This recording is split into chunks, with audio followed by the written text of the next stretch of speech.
Maths news syllabus channel நேயர்கள் அனைவருக்கும் வணக்கம். யூஜிடிஆர்பி மேத்தமெட்டிக்ஸ் எக்ஸாம் ரிலேட்டடாக டெஸ்ட் பேட்ச் கண்டக்ட் பண்ணுறோம். வேணுன்றவங்க 7358591547 இந்த நம்பர் காண்டாக்ட் பண்ணுங்கள். இப்போது யூஜிடிஆர்பிக்கு ஃபுல் செட் ஸ்டடி மெட்டீரியல் அவைலபிளாக இருக்குது. இல்லை யூஜிடிஆர்பிக்குன்னு போட்ட 3000 MCQs ஃபுல் சிலபஸ் கவர் பண்ணி ஒரு MCQ புக்லெட் போட்டிருக்கோம். அந்த புக்லெட் வேணும்னாலும் நீங்கள் காண்டாக்ட் பண்ணலாம். இந்த நம்பர் காண்டாக்ட் பண்ணுங்கள், உங்களுக்கு நாங்கள் சென்ட் பண்ணுறோம். ஓகே, இப்போ காம்ப்ளெக்ஸ் அனாலிசிஸ்லேருந்து யூஜிடிஆர்பி மேத்தமெட்டிக்ஸ் எக்ஸாமில் காம்ப்ளெக்ஸ் அனாலிசிஸ்லேருந்து கேட்கக்கூடிய ஒரு முக்கியமான கொஷின் பார்க்க போகிறோம். The radius of convergence of the power series, ஒரு பவர் சீரிஸ் கொடுத்துட்டு அதனுடைய ரேடியஸ் ஆஃப் கன்வர்ஜென்ஸ் என்ன அப்படின்னு சொல்லிட்டு நம்மளுக்கு கேட்குறாங்க. இந்த 4 இது அப்படின்னு சொல்லணும். முதல்ல கொடுத்துருக்கிற சீரிஸ் எடுத்துக்கிறேன். Series n equal to 0 to infinity z power n divided by e power n. இதை நம்ம என்ன செய்கிறோம், series n equal to 0 to infinity an z power n இதோட கம்பேர் பண்ணுறோம். கம்பேர் பண்ணோம்னா நமக்கு an என்னன்றது தெரிஞ்சிடும் இல்லையா. an என்ன 1 by e power n, right. இப்போ an தெரிஞ்ச உடனே an + 1 கண்டுபிடிங்க. ஏன்னு சொல்கிறேன், 1 by e பவர் n இருக்கிற இடத்துல n + 1 போடுறோம், அவ்வளோதான். இப்போ an டிவைடட் பை an + 1 கண்டுபிடிங்க. an டிவைடட் பை an + 1, இது வந்து nth டேர்ம், இது an + 1th டேர்ம். இப்போ இது ரெண்டுக்கும் நான் ரேஷியோ எடுக்கிறேன். அப்போது an வந்து 1 by e power n divided by an + 1 வந்து 1 by e பவர் n + 1. இதை ரெசிப்ரோக்கலாக எழுதணும் அப்படின்னா இது அப்படியே நியூமரேட்டருக்கு போயிடும். இப்போ e power n + 1 divided by e power n இப்படி ஆகிடும். இதை ரெசிப்ரோக்கலாக எழுதணும்னா நம்ம இந்த e பவர் n + 1 டேர்ம் நியூமரேட்டருக்கு போய்டும், இந்த en டேர்ம் டினாமினேட்டருக்கு வந்துடும் இல்லையா. இப்போ இது எப்படி எழுதலாம்னா e power n into e இப்படி பிரித்து எழுதலாம் நியூமரேட்டரை. டிவைடட் பை டினாமினேட்டரில் e பவர் n இருக்குது, ஒரு e பவர் n கட் பண்ணிடலாம். அப்போது ஒரு e மட்டும் வருது. அப்போது an டிவைடட் பை an + 1ன்றது ஒரு பாசிட்டிவ் வேல்யூ e வருது. இதுக்கு நம்ம மாடுலஸ் எடுத்தோம்னாலும் modulus an divided by an + 1 வந்து நமக்கு மாடுலஸ் e தான். மாடுலஸ் e வந்து e இல்லையா. சரிங்க சார், இப்போ இதெல்லாம் எது கண்டுபிடிச்சிட்டு வரீங்க? நான் என்ன கேட்டேன், radius of convergence of the power series தானே கேட்டேன். நீங்கள் என்னென்னமோ போட்டுட்ருக்கீங்க. எஸ், இங்கே பாருங்கள்,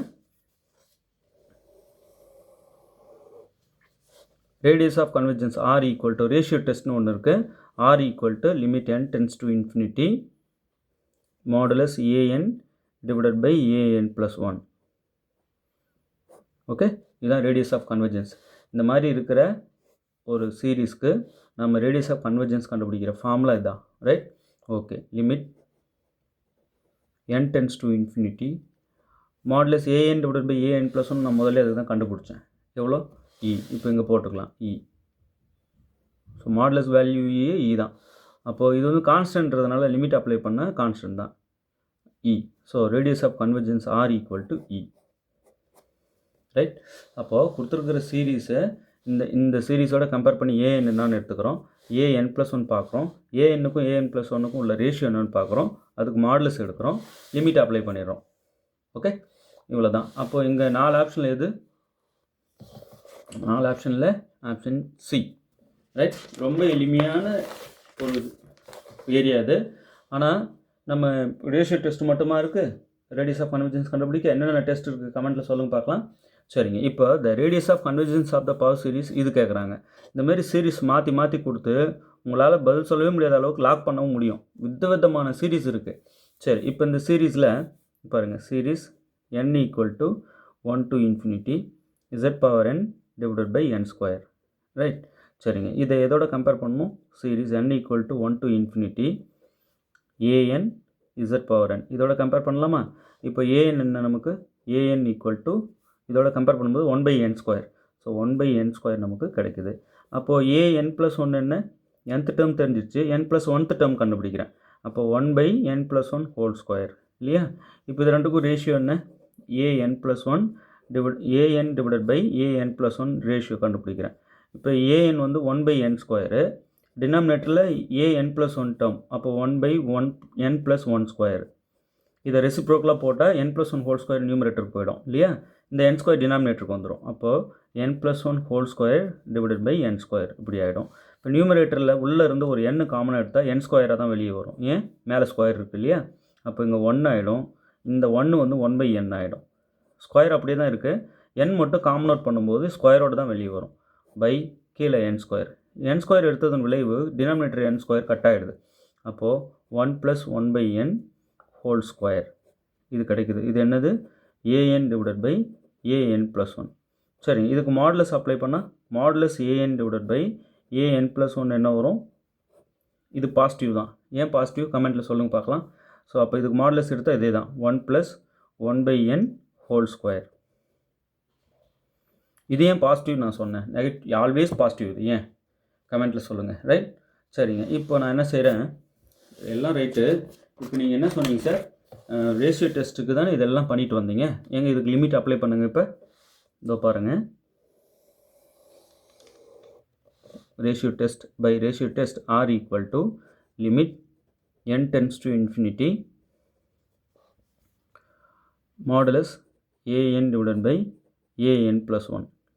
இதுதான் ரேடியஸ் ஆஃப் கன்வர்ஜென்ஸ் கண்டுபிடிக்கிற ஃபார்முலா இல்லையா? Ratio by ratio test limit n tends to infinity. இது நான் கண்டுபிடிச்சி வச்சுருக்கேன், ரெடியாக இருக்குது. ஒரு பாருங்கள், 1 + 1/n². ரைட், சரி. இப்போது நம்ம limit n tends to infinity, ஒரு முக்கியமான விஷயம் தெரிஞ்சுக்கோங்க. as n tends to infinity, n வந்து இன்ஃபினிட்டியை நெருங்க. இப்போ 1/n tends to 0, not equal to 0. n வந்து இன்ஃபினிட்டியை நெருங்க 1/n வந்து 0 நெருங்கும், நாட் ஈக்குவல் டு 0. அப்போ என்ன செய்யலாம், இங்கே நம்ம இந்த 1 + இந்த n tends to infinity நம்ம இங்கே கொடுக்கும் 1/n tends to 0 ஆகிடும். அப்போது 1 + நியரஸ்ட் டு 0 நம்ம 0 அப்படின்னு இங்கே எடுத்துக்கிறோம், ² tends to 0 தானே. டேரெக்டாக 0 நம்ம இங்கே அப்ளை பண்ணிடுறோம். 1 + 0 1, 1² 1. அப்போ ரேடியஸ் ஆஃப் கன்வர்ஜென்ஸ் நமக்கு இங்கே 1. ஓகே, இது கண்டிப்பாக 0 ஆகாது, ஆனால் க்ளோசஸ்ட் டு 0ன்றதுனால நம்ம 0 போட்டுக்கிறோம். அப்போது ரேடியஸ் ஆஃப் கன்வர்ஜென்ஸ் வந்து r = 1 வருது. இவ்வளோ தான் விஷயம், ஒன்றும் இல்லை. nth டேர்ம் நான் எடுத்துக்கிறோம், இந்த சீரீஸ்லேருந்து nth டேர்ம் an எடுத்துக்கிறோம், an + 1 கண்டுபிடிக்கிறோம், ரெண்டுக்கும் ரேஷியோ எடுக்கிறோம், அப்புறம் மாடுலஸ் எடுத்துகிட்டு கொண்டு வந்து இங்கே ஃபார்முலாவில் போட்டுடுறோம். இவ்வளோ தான் விஷயம். இப்போ ரேடியஸ் ஆஃப் கன்வர்ஜென்ஸ் பார்த்தீங்கன்னா நமக்கு என்ன கிடைக்குதுங்க? Option A 1.